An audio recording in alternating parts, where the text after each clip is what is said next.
ओम श्री गणेशाय नमः। मित्रों, आज इस वीडियो के माध्यम से हम बात करेंगे, ये हमने श्री रामचरितमानस अयोध्या कांड से मित्रों प्रसंग है। श्री राम दशरथ संवाद, अवधवासियों का विषाद, कैकेयी को समझाना। मित्रों, इस प्रसंग पे हम आपसे वार्ता करने वाले हैं। इस वीडियो के माध्यम से हमने अपने पिछले वीडियो में श्री राम और कैकेयी संवाद के बारे में मित्रों प्रसंग साझा किया था। अब उसी के आगे की कथा मित्रों इस वीडियो के माध्यम से हम साझा करेंगे। बिना देरी के हम शुरू करते हैं। गई मूर्छा राम ही सुमिरी, नृप फिर करवट लीन। और सचिव राम आगमन कही, विनय समय समकीन। इतने में राजा की मूर्छा दूर हुई। उन्होंने राम का स्मरण करके राम राम कहकर फिर करवट ली। मंत्री ने श्री रामचंद्र जी का आना कहकर समयानुकूल विनती की। अवनि पयकनि राम पगुधारे, और धरि धीरज तब नयन उघारे। सचिव संभारी राउ बैठारे, चरण परत नृप राम निहारे। जब राजा ने सुना कि श्री रामचंद्र जी पधारे हैं तो उन्होंने धीरज धर के नेत्र खोले। मंत्री ने संभाल कर राजा को बैठाया और राजा ने श्री रामचंद्र जी को अपने चरणों में पड़ते प्रणाम करते हुए देखा। लिए स्नेह बिकल उर लाई, गय मनि मनहु फनिक फिर पाई। राम ही चितई रहो नर नाहु, चला बिलोचन बारी प्रबाहु। स्नेह से बिकल राजा ने राम जी को हृदय से लगा लिया, मानो सांप ने अपनी खोई हुई मणि फिर से पाली हो। राजा दशरथ जी श्री राम जी को देखते ही रह गए। उनके नेत्रों से आंसुओं की धारा बह चली। शोक विबस कछु कहे न पारा, हृदय लगावत बारही बारा। विधि मनाऊ राउ मन माही, जेहि रघुनाथ न कानन जाही। शोक के विशेष बस होने के कारण राजा कुछ कह नहीं सकते। वे बार बार श्री रामचंद्र जी को हृदय से लगाते हैं और मन में ब्रह्मा जी को मनाते हैं कि जिससे श्री रघुनाथ जी वन को ना जाएं। सुमिरि महेश ही कहाई निहोरी, बिनती सुनो सदा शिव मोरी। आशुतोष तुम अवधर दानी, आरती हरहु दीन जनु जानी। फिर महादेव जी का स्मरण करके उनसे निहोरा करते हुए कहते हैं, हे सदाशिव, आप मेरी विनती सुनिए। आप आशुतोष शीघ्र प्रसन्न होने वाले और अवधरदानी मोह मांगा दे डालने वाले हैं। अतः मुझे अपना दीन सेवक जानकर मेरे दुख को दूर कीजिए। तुम प्रेरक सबके हृदय, सोमति राम ही देहु। बचन मोर तजि रहाई घर, परिहर शील स्नेहु।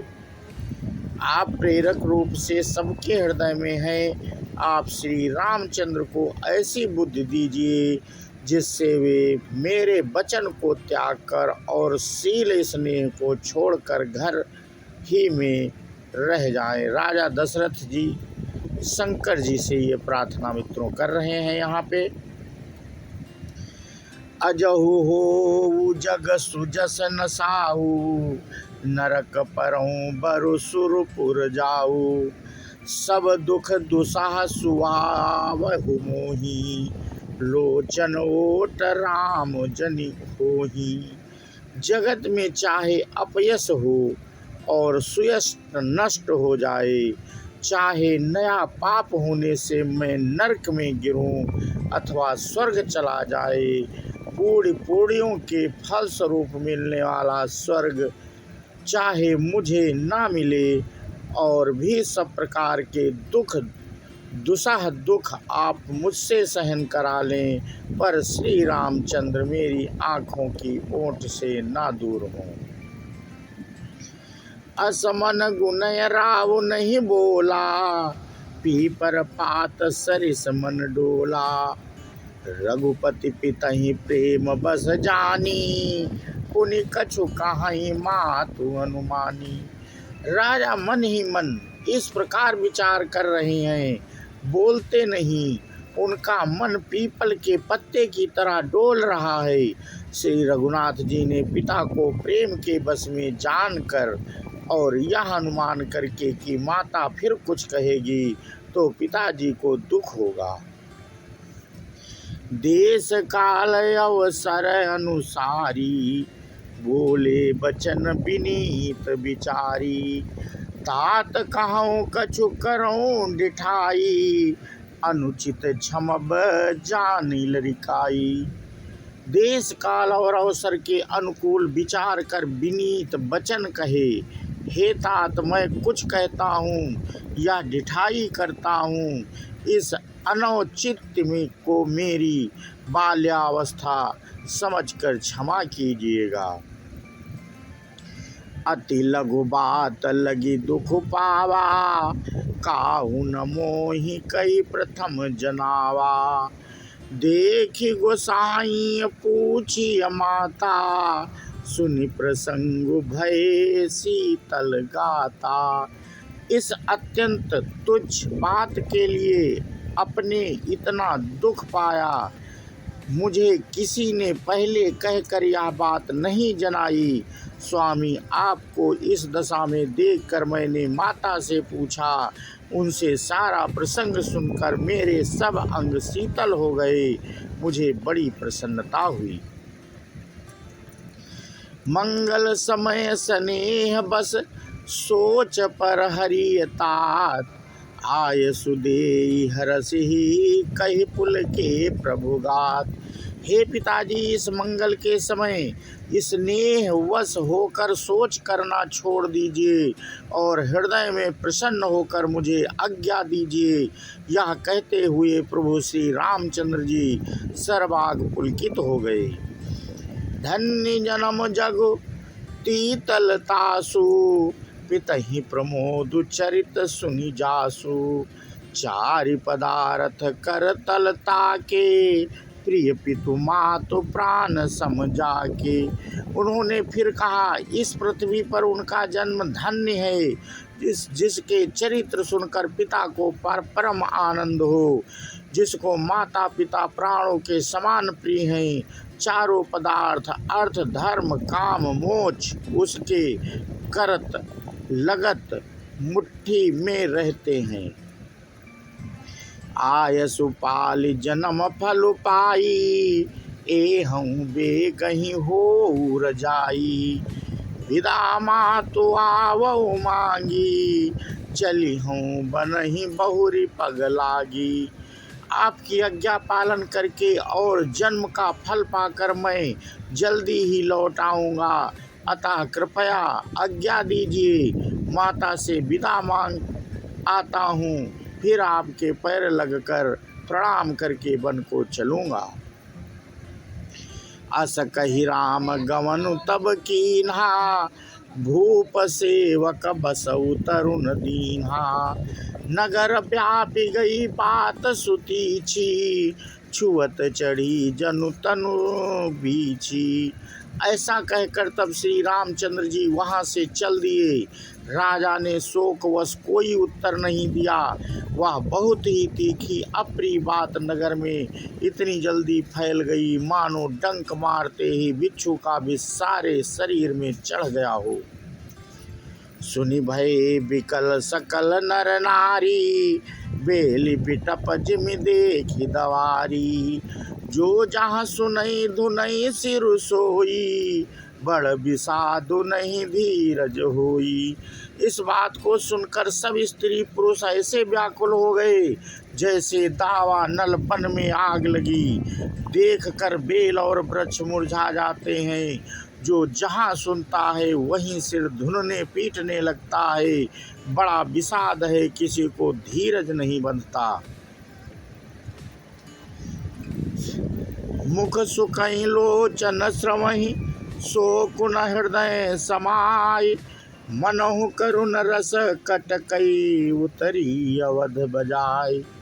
सबके मुख सूख जाते हैं, आंखों से आंसू बहते हैं, शोक हृदय में नहीं समाता। मानो करुणा रस की सेना अवध पर डंका बजाकर उतर आई हो। मिले ही मांझ बीत बात बेगेरी, जहाँ तहाँ देहि कै कई गारी। एही पापनीय बोझ का परेऊ, छाई भवन पावक धरेऊ।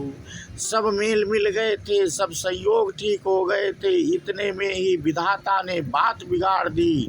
जहाँ तहाँ लोग कैकेयी को गाली दे रहे हैं। इस पापिन को क्या सूझ पड़ा जो इसने छाए घर पर आग रख दी।